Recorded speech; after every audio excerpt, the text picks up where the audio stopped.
Hello everybody, today I'm going to show you how to cure a piece of brisket for salt beef. The first thing we need to do is we need to cook up spice brine that we're going to leave the piece of brisket in for a week or so. Now I've bought a piece of brisket this morning, Aberdeen Angus, that was on special offer, and it's a little under a kilo, so the quantities I have are based on 1 kilo in weight. If your piece of meat is slightly under the kilo, always go up a little so you've got enough curing salt to prevent it from going off. The first thing I'm going to do then is I'm going to pour in a litre of water into a saucepan. To that I am adding 150 grams of soft light brown sugar and 175 grams of sea salt. It needs to be natural sea salt with no anti-caking agent, pure sea salt. Really coarse crystals are better, but if you don't have those or enough, you can also add some fine salt.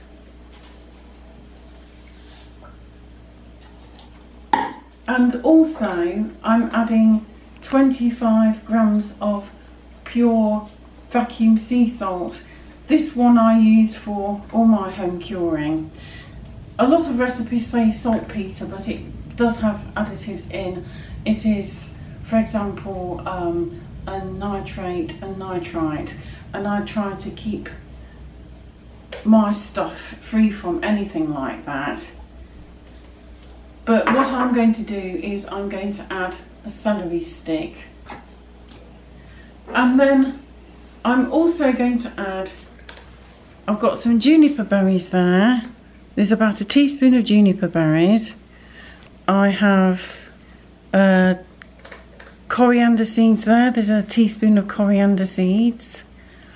There's also a teaspoon of black peppercorns.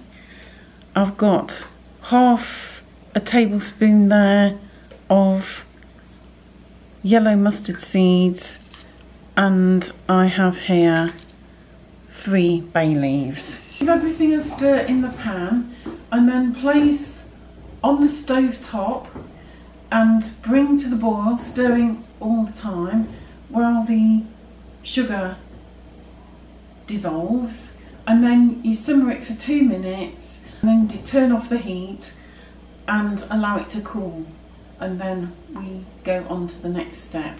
This is the piece of brisket. I have washed it and I'm drying it with a clean kitchen towel. I do know the weight, but for the purpose of the video I'm going to weigh it to show you. This is 965 grams.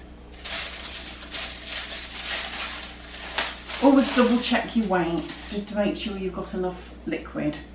I'm cutting the butcher's string off to ensure that the brine solution permeates every little bit of the meat, ensures that the meat is cured properly.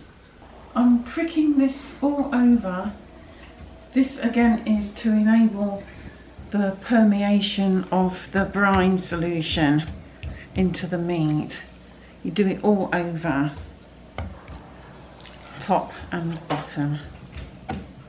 Ideally you want a food grade container, for example Tupperware or other plastic container. It fits quite snugly and allows the liquid to cover the meat all over, and with a lid. But if you don't have that, my hack is to use a bag that either clips at the top or a Ziploc bag if you have one.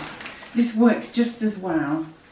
I'm going to place the meat now in here, and then in a tray to help support it, and then I have removed the celery stick, but I've kept in all the other goodies, and I'm now pouring it into the bag so it covers the meat. And then close the bag, and what I do is I use a peg to pin it in position, and then this goes in the fridge until tomorrow evening, and then I'll turn the meat. Always remember to wash your hands as well when you've touched meat. So I'm going to wash my hands now before I put it in the fridge. This has been in the fridge for 24 hours. Open the bag up. Remember to do this with clean hands, and remember to wash your hands afterwards. You need to try and turn the meat, flip it right over, and this enables all the brine to get to the whole piece of meat. And we do this once a day, every day, for 6 days.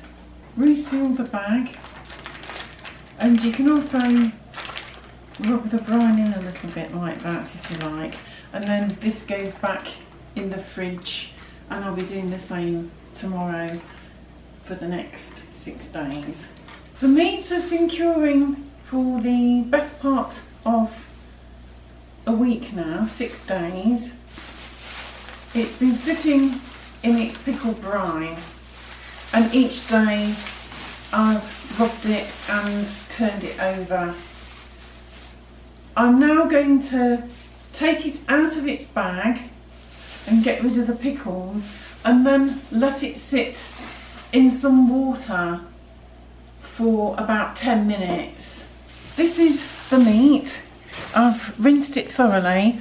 Now I'm placing it in a bowl of cold water to soak for about 10 minutes to get as much of the salt out as possible, and to just really make sure it's cleaned off properly.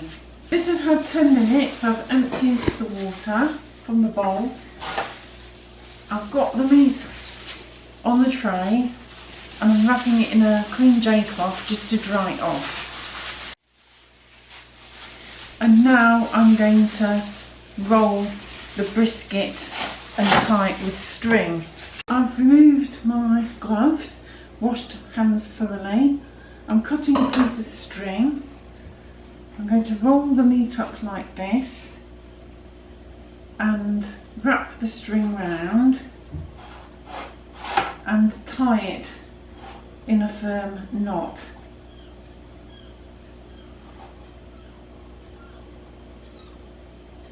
This helps it to keep its shape whilst it's simmering, and it helps it to stop it from breaking up as well.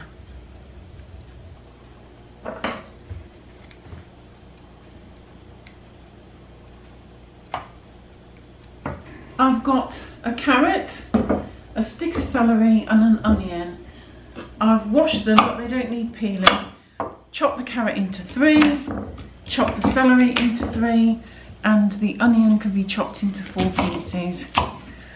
And that goes in a large pan I've half filled with cold water. And the meat goes into the pan with the vegetables, and that will now cook for about 2 to 2.5 hours on a steady simmer. This beef is ready, and it's been cooling in the liquor. I'm just going to take it out now and let it rest a little bit more, and then we will carve it. And that's what it looks like. Isn't that lovely? So it's nicely cooked and it's very slightly pink. That's perfect. So that's how you do it, salt beef.